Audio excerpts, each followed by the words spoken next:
हमारा पैनल हमारे साथ मौजूद है डिस्कशन के लिए senior anchor person Nadeem Malik, Mansoor Ali Khan और सीनियर तज्जियाकार अफसार आलम हमें ज्वाइन कर चुके हैं। बहुत शुक्रिया आप तमाम हजरात का। नदीम मलिक साहब, आपसे शुरुआत करना चाहेंगे। बड़ी इंपॉर्टेंट आज डिस्कशन हुई है। जो अहम रिमार्क्स हैं वो ये है कि सियासी मामलात में किसी इदारे की मुदाखलत नहीं होनी चाहिए। चीफ जस्टिस साहब ये कहते हैं कि अगर अदालत हुक्म देती है तो पेचीदगियां बढ़ती हैं, लिहाजा सियासी कायदीन खुद सामने आए, अफाम तफहीम से इस मसले को हल करें तो बरकत होगी। कैसा देखते हैं इस बयान को आप और आज की समात के मामलात को? चीफ जस्टिस साहब ने जिस चीज को रियलाइज किया इतने महीनों के बाद, शायद ये पहले रियलाइज कर लेते तो मामला इतने खराब होते नहीं। बरकत पड़नी तभी थी कि जब सियासी कायदीन आपस में मुज़ाकरात करके हल निकालते। ये सुप्रीम कोर्ट के हुक्मनामे के नीचे ये काम नहीं होना था, वो तकादम की तरफ मामला चला गया। तो ये दुरुस्त रास्ता था ही नहीं।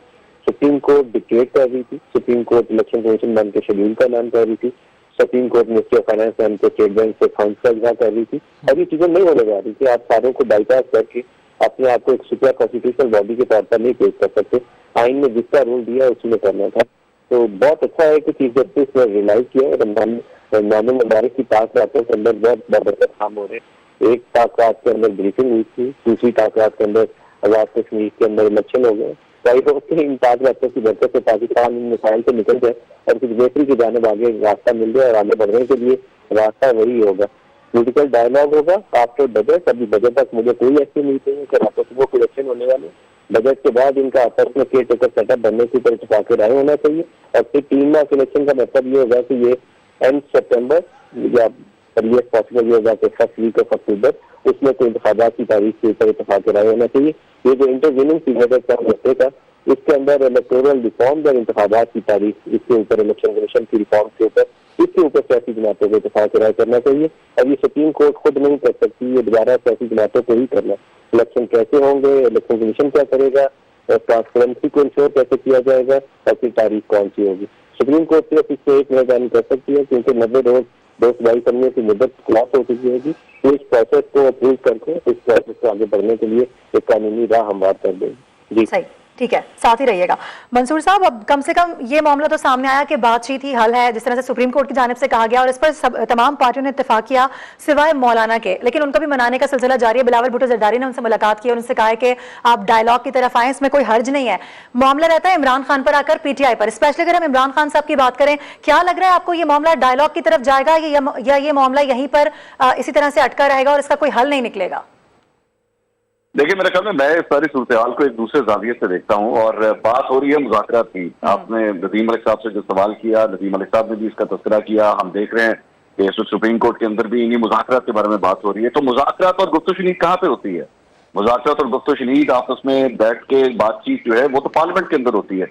तो क्या आज ultimately supreme court of Pakistan ने भी इस बात को समझ लिया है कि ये सब कुछ जो है जो पार्लियामेंट के अंदर होना चाहिए था, जो पार्लियामेंट के अंदर इन तमाम सियासी जमातों को आपस में बैठ के कोई हल निकालना चाहिए था, अल्टीमेटली वो हो तो सब कुछ हो ही रहा है। आज सुप्रीम कोर्ट के अंदर जितनी सियासी जमातें हैं जो आज ये नुमाइंदगी कर रही हैं, एक एक करके सबको जो बुलाया गया है, ये सारे पार्लियामेंटेरियन ही है ना। तो फिर अल्टीमेटली तो फिर पार्लियामेंट की ही सुननी पड़ी। तो मेरा दूसरी बात ये कि मैंने ये अनप्रेसिडेंटेड है। मैं इस तरह मुझे नहीं याद पड़ता कि इस तरह एक मतलब मैं तो इसको पंचायत ही कहूंगा कि पंचायत लगती है और उसके अंदर ये कहा जाता है कि अच्छा हल नहीं निकल रहा, हमारा हुक्म नहीं माना जा रहा, तो चले ठीक है, आपस में सारे फरीक बैठ के और मसाइल को हल कर लें। ये इस किस्म के मुज़ाकरात आपस में दोनों पार्टियों को आपस में बैठा के सेटल करने का तरीकाकार हमने फैमिली कोर्ट्स के अंदर देखा था। तलाक का, डाइवोर्स के जब केसेस होते थे तो उसके अंदर ये कह दिया जाता था चले आपस में किसी तरह सेटल कर लें, या जायदादों के मसाइल होते थे चले आपस में किसी तरह सेटल कर लें। कॉन्स्टिट्यूशनल मैटर्स के अंदर जिसके अंदर आपने इलेक्शन कब करवाने हैं कब नहीं होने, इससे पहले ये सब कुछ नहीं था। इससे पहले ना इन सियासी जमातों से बातचीत की जा रही थी और जब ये कह रहे थे कि हमें भी सुन लें तो उस वक्त सुनने से इनकार कर दिया गया था। लेकिन अब ये कहा जा रहा है कि नहीं, अल्टीमेटली इनको सुनना ही पड़ेगा। तो मेरे ख्याल में चले मैं अगर इसमें से पॉजिटिविटी अगर आपने निकालनी है, जिस तरह एक ग्लास हाफ फुल या ग्लास हाफ एम्प्टी की एक मिसाल जिस तरह दी जाती है, तो चलें अगर मैं इसको एक ऑप्टिमिस्टिक या पॉजिटिव वे से देखूं तो चलें एहसास हो गया है कि आपस में इनको इकट्ठे ही बैठना पड़ेगा। लेकिन ऑब्वियसली ये वो सिचुएशन नहीं है जिससे इमरान खान साहब कंफर्टेबल होंगे। इमरान खान साहब अगर आके बैठ भी रहे होंगे तो मजबूरी में आके बैठ रहे होंगे क्योंकि उनको भी एहसास हुआ कि मैंने जो कुछ भी किया, मैंने एहतजाज की बात की, मैंने ये कहा था कि 90 दिन में अगर इंतखाबात ना हुए तो मैं सड़कों पे आ जाऊंगा, लेकिन नहीं हो रहा है, ऐसा कुछ नहीं हो रहा। अल्टीमेटली आपको मुज़ाकरात की टेबल के ऊपर आगे ही बैठना पड़ा है और सियासतदान का यही काम है। तो चलें मेरे ख्याल में कोई पॉजिटिविटी अगर आने लगी है तो ठीक है, नई तनकीद करते हैं और पॉजिटिविटी की तरफ देखते हैं। ठीक है। अफसार आलम साहब, सर जैसे कि नदीम मलिक साहब ने कहा कि कुछ देर पहले तक हम देख रहे थे कि सुप्रीम कोर्ट की जानिब से इलेक्शन के शेड्यूल का ऐलान किया जा रहा था, फंडिंग के हवाले से अहकाम दिए जा रहे थे। अब जो सूरत हाल हम देख रहे हैं, ऐसा लग रहा है कि शायद रियलाइज की गई है सूरत हाल के इस तरह जो अहकाम दिए जा रहे हैं उससे पेचीदगी बढ़ गई है और कशमकश बढ़ती जा रही है। अब हालात किस तरफ जाते दिखाई दे रहे हैं आपको? क्या लगता है कि इलेक्शन हो जाएंगे, वक्त पर होंगे या नहीं? क्योंकि इलेक्शन कमीशन यह भी वाजे कर चुका है कि अगर मरहलावार इंतखाबात का हुक्म देती है सुप्रीम कोर्ट, तब भी 6 माह से जायद का अरसा लग सकता है। तो एक तरह से ये बात तो क्लियर है कि 15 मई को तो इलेक्शन होने का इम्कान नहीं नजर आ रहा। जी जाहिर, अब सुप्रीम कोर्ट को भी एहसास हो गया है कि उन्होंने जो फैसला दिया वो नाकाबिल अमल है, और इससे न सिर्फ ये कि पूरा मुल्क बंद गली में चला गया बल्कि अब खुद भी बंद गली में चली गई, तो उससे बाहर निकलने का कोई काबिल इज्जत रास्ता तलाश किया जा रहा है। और यही बात हम पहले भी कह रहे थे कि अगर कलेक्टिव विजडम होती सुप्रीम कोर्ट पूरी की तो शायद हम किसी बेहतर नतीजे पर पहुंच सकते हैं। और बुनियादी सवाल जो अनआंसर्ड हैं अभी तक, बहुत सारे केसेज हैं, 63 एक आइन का आर्टिकल में उसको रीराइट किया गया, उसकी वजह से ये सारा जो बहरान पैदा हुआ वो जड़ है बहरान की। उस पर अगर फुल कोर्ट बनती और फुल कोर्ट देखती कि क्या सूबाई असम्बलियों को तहलील करने की तो कुछ महीने पहले, क्या इसकी जेन्युइन रीजन है या पोलिटिकल एक्सपीरियंसी थी, इमरान खान साहब को फायदा पहुंच रहा था इसलिए वो किया, तो ये अदालत को चाहिए था पहले भी ये ख्याल करती, लेकिन बहरहाल उन्होंने अदलिया ने अपना एक रास्ता लिया और उसमें जो प्रॉब्लम क्रिएट हुए हैं हम उस वजह से यहाँ पे पहुंचे हुए हैं। उम्मीद है कि जो आपने बात की है कि 6 महीने लगेंगे रस्सी में, वो तो ठीक है, 6 महीने तो लगेंगे तैयारी में, और इसका अदलिया को सोचना है कि क्या रास्ता वो निकाल सकते हैं। और जाहिर है उसमें अब सियासतदान अदलिया की एक दफा फिर मदद कर रहे हैं उसको बहरान से निकालने के लिए।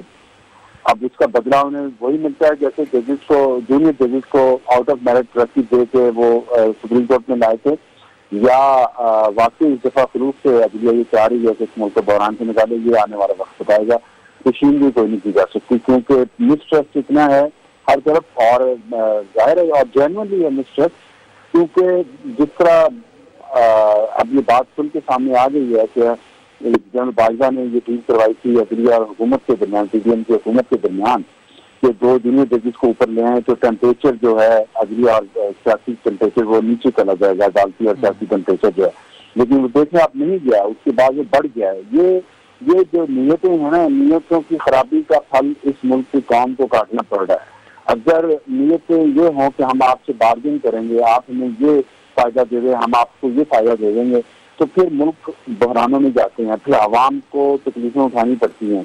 अपने उनके इंटरेस्ट शायद कि सर्व हो गए हों अदलिया के या सियासतदानों के, लेकिन मुल्क तो कम अज कम इस वक्त बहुत बहरान में है। और इसमें एक तरफ इमरान साहब की अना और जिद है, दूसरी तरफ पीडीएम की ये ख्वाहिश कि वो अपने मफादात के लिए अदलिया से डील कर ले, और तीसरी तरफ अदलिया की अपनी ये बेईमानी मैं तो कहूँगा, बदयानती कहूँगा, इंटेलेक्चुअल डिसऑनेस्टी है कि वो डील करें एक हुकूमत के साथ कि आप हमें 2 जूनियर जजेस आउट ऑफ मेरिट दे दें तो हम आपको ये फायदे, ये सहूलतें प्रोवाइड कर देंगे केसेस में। अनफॉर्चुनेट। ठीक है, बहुत शुक्रिया आपका। अफसार आलम साहब हमारे साथ मौजूद थे और senior anchor person Nadeem Malik, Mansoor Ali Khan और हमारे नुमाइंदे शहजाद अली हमारे साथ मौजूद है। आप तमाम हजरात का बहुत शुक्रिया। समाअत का सिलसिला जारी है, इस हवाले से जैसी मजीद अपडेट्स आएंगी हम आपके साथ शेयर करेंगे।